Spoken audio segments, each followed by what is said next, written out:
I like the dog. It's friendly.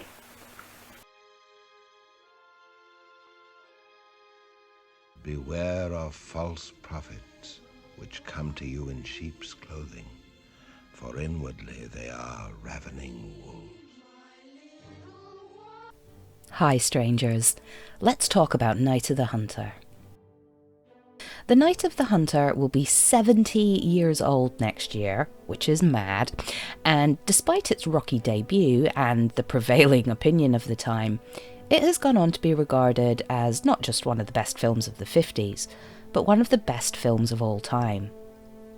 I've been a fan of the film for years, but I hadn't read the book until just recently. And even though I knew what to expect, having seen the film many times, I was still pretty gripped by the book. I love this film, and every time I revisit it, I am reminded of just how ahead of its time it is, and how it's such a shame that director Charles Laughton never directed another film again.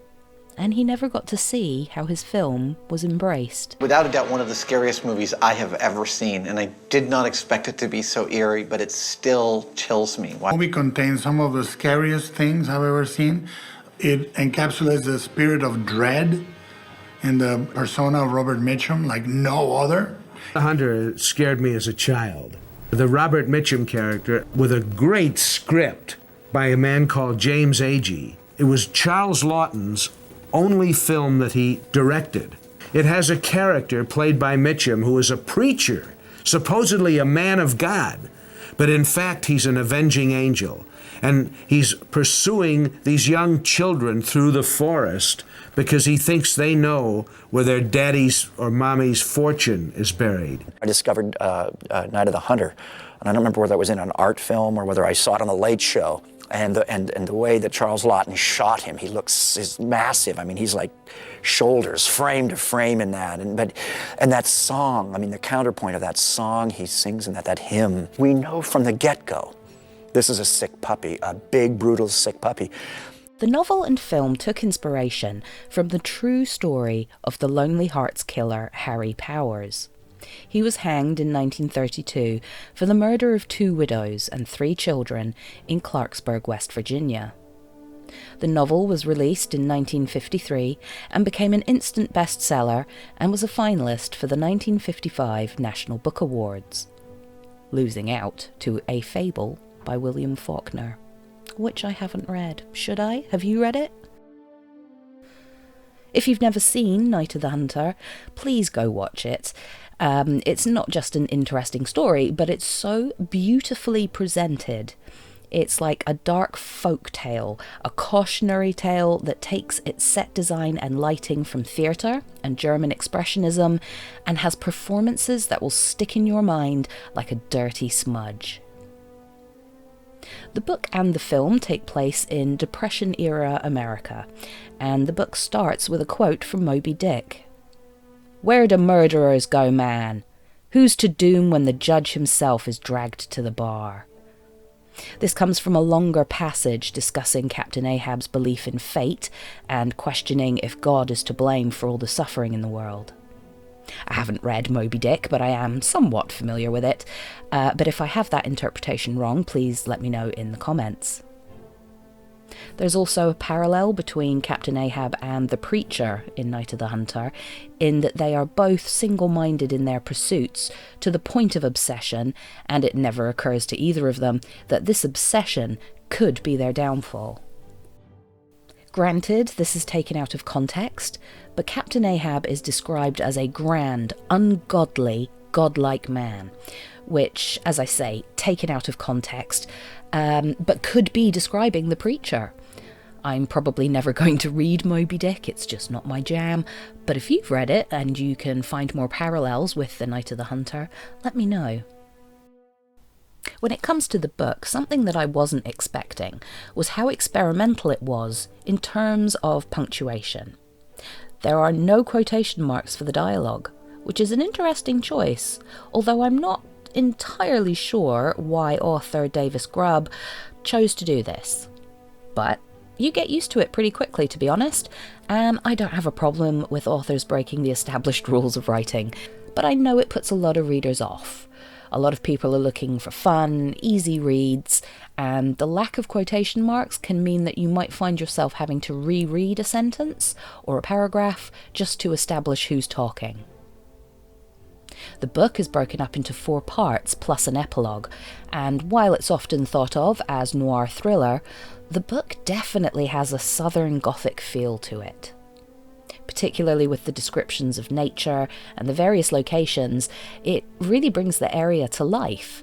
And, as I said, even though I've seen the film many times, I was absolutely hooked by the book, and I finished it in 2 sittings. But I will say that for whatever reason, women are dragged through the whole book. And it's there in the film as well. There's also a real sense of dread that permeates the book and the film. So let's get into the film and the story itself. The 1955 film, directed by Charles Laughton, who was a fantastic actor and stage director, and this was his directorial debut, and he had the goods. The film is a very faithful adaptation, with the only big difference being the ending, and Charles Laughton does an incredible job at directing the film. At the start of the film, we see Lillian Gish as her character Rachel Cooper.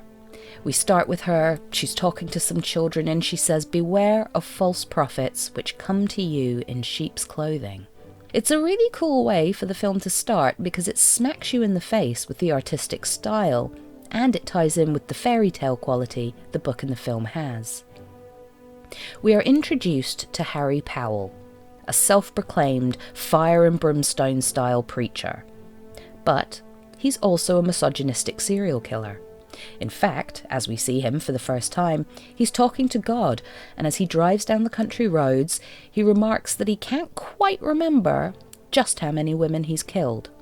We're introduced to Ben Harper, a man who killed 2 men in a bank robbery and stole £10,000. He's taken to jail, but when the cops actually arrest him, the $10,000 was nowhere to be found. Ben shares a cell with Harry Powell, our preacher, who constantly leans on him for information about the missing money. We see in a flashback that before Ben was arrested, he made his children, John and Pearl, promise to never reveal where the money he stole is hidden. Despite the preacher's attempts to worm it out of him, Ben takes his secret to the grave when he is hanged for the murders. Shortly after, the preacher is released from jail, and he travels to Ben's hometown to try and get his tattooed hands on the money. He does this by getting close to Ben's widow Willa, as he assumes she knows where the money is. Just as a side note, the tattooed knuckles are in the book. I had assumed it had been something thought up for the film to give an extra layer of visual context, but no, it's part of the text. And from Rocky Horror to The Simpsons, Blackadder, Do the Right Thing, the image of love and hate tattooed knuckles has been solidified as part of pop culture. And there's this great speech about love and hate in that film. Robert Mitchum has love and hate tattooed on his fingers. And at the time, in the hip-hop world, they had these name rings. So I said, let's put love and hate on each one of these rings. And then I just borrowed that speech from the movie. Everyone in the town is charmed by our charismatic preacher and his sermons. Everyone except John, Ben and Willa's son. John can see right through the preacher, and he's clearly anxious having his little sister around him. It's mentioned quite a bit in the book and the film that John stepping up to take care of his younger sister is no job for a boy, and that Willa should remarry sooner rather than later. But Willa is hesitant to get involved with the preacher because she thinks he might be marrying her in the hopes that she has the stolen money stashed away somewhere. Willa is an incredibly passive character, and it can be frustrating to both read and watch. However, I do like Shelley Winter's take on her own character. I had an image of her like a fly fascinated by a spider, and she very willingly walks into this web, and Laughton was very pleased with that. And indeed, a stylized spider and spider web are seen as the children make their way along the riverbank at night later in the film. The preacher reassures her and says that Ben told him right before he was hung that he'd thrown the money in the river. Relieved that the preacher isn't after the money, Willa and the preacher start a romance that very quickly turns to marriage. But on their wedding night, he cock-blocks her with Christ and lets her know in no uncertain terms that sex is off the table. Willa slowly starts to embrace his zealotry, and in the book she goes much further than in the film, where she starts beating both of her children regularly and sermonizing to them about sin. The change in his mother just further solidifies John's mistrust of the preacher, and soon enough he sees the preacher's true colours as he starts to badger both him and his younger, more impressionable sister Pearl about where the money is. Pearl is so easily manipulated, and it's frustrating but also totally believable. She doesn't understand the very real danger that the preacher represents. But both John and Pearl both keep stum. The preacher suspects that John knows something about the hidden money, and he uses Pearl's affection for him to his advantage. He tells her that they should have no secrets between each other, but she still won't spill the beans, and that's when he threatens her. Where's the money hid? John's there. Where's the money hid? Tell me, you little wretch, or I'll tear your arm off. At this point, Willa overhears him threatening Pearl, and she knows for sure at this point that he has no real affection for her. With still no idea where the money is, the preacher murders Willa by stabbing her, putting her in a car and pushing that car into a river, in a scene that is just beautiful and dreamlike and unsettling. It was accomplished using a mannequin and was obviously shot on a studio lot, but the lighting really sells the scene. It really looks like sun streaking through the water. It's so well done. Anyway, the preacher tells the local townsfolk that Willa's run away and abandoned her children. John, of course, is highly suspicious, and he fears the worst. Willa's murder is an odd affair. She almost welcomes her death, in the hopes that it will free her soul from damnation. It is quite hard to watch. The preacher threatens Pearl again, and finally, in tears, she reveals that the money has been hidden inside her doll this whole time. The preacher is about to attack when John turns the tables on him and the children are able to escape. The children escape using a boat that is previously mentioned in the story as belonging to Ben Harper, John's dad, and they sail down the river with no plan as where to go. They're just running for their lives. But the preacher is not easily dissuaded and starts to follow their trail, and it's at this point in the film where we're almost seeing the world through the children's eyes. The fairy tale quality of the sets, the set design, how it all comes together, it is just so gorgeous. As the children do their best to survive by begging for food and sleeping in barns, the preacher has stolen a horse and rides slowly through the night, seemingly never stopping to sleep. He's on their heels the whole time. But just when things are looking their darkest, the children meet Rachel Cooper, an older, stern but loving lady who takes them under her wing. Her own child is grown and married, living a good life in the city, so Rachel has found herself in the position of being a foster parent, and she's good at it. She collects the waifs and strays, of which there are many, as the book and film depict Depression-era America, where many children went hungry, often abandoned or simply leaving their families because they know their parents can't afford to feed them. Rachel picks up the slack, and as she churns her own butter and sells what she grows in the local town, she does well for herself and her wards. I love this character, but like the preacher and Willa's friends, she falls into the trap of, oh, aren't women these foolish creatures? Which is a bit annoying. I wish she had more of a somewhat progressive viewpoint, but having said that, when one of her wards, 13-year-old Ruby, tells her that she's been letting men have their way with her in town, Rachel is surprisingly supportive and loving, letting Ruby know that it's unacceptable, but that she's not to blame. And it's refreshing to see this kind of interaction in such an old film. Anyway, John and Pearl take some time to warm to her, but eventually they accept Rachel's love and attention. But it's not long before the preacher arrives in town. Having talked to one of Rachel's foster children, Ruby, who has her own secret double life in town, the preacher discovers where the children are, and he turns up trying to claim them. Rachel Cooper, of course, much like John, can see right through the preacher, and she sees him off her property with a shotgun. But she knows he'll be back. So she sits vigil with her gun at the ready in one of the most iconic scenes of the film. To cut a long story short, the preacher breaks into the house and Rachel shoots him. He runs screaming to the barn and hides there until the cops show up. He's taken to jail, and during the trial, poor John can't even bring himself to look at the preacher. He is deeply traumatized in both the book and the film, and they do a great job of showing just how much psychological trauma John has been going through and continues to go through. And that's something that really hit me in the book. John has had to grow up quickly, and now that the preacher is caught and can't hurt him, in the book he seems to regress and repress his memories of what happened. His speech almost reverts to sounding younger than he had previously.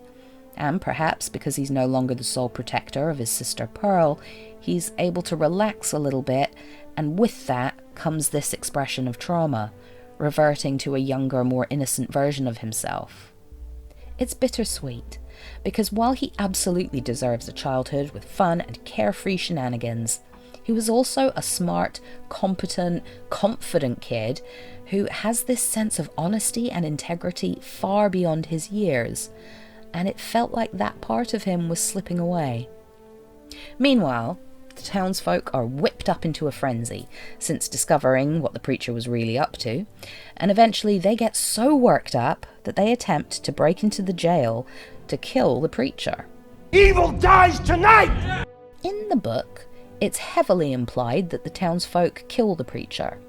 But of course, in the 1955 film, they couldn't quite get away with that ending. So, in the film, the preacher is taken out the back door and into a car to take him somewhere safe so that they can kill him the proper way. The legal way. It is the American way. John slowly starts to heal from his trauma, and he bonds even more with Rachel Cooper and her clan of kids.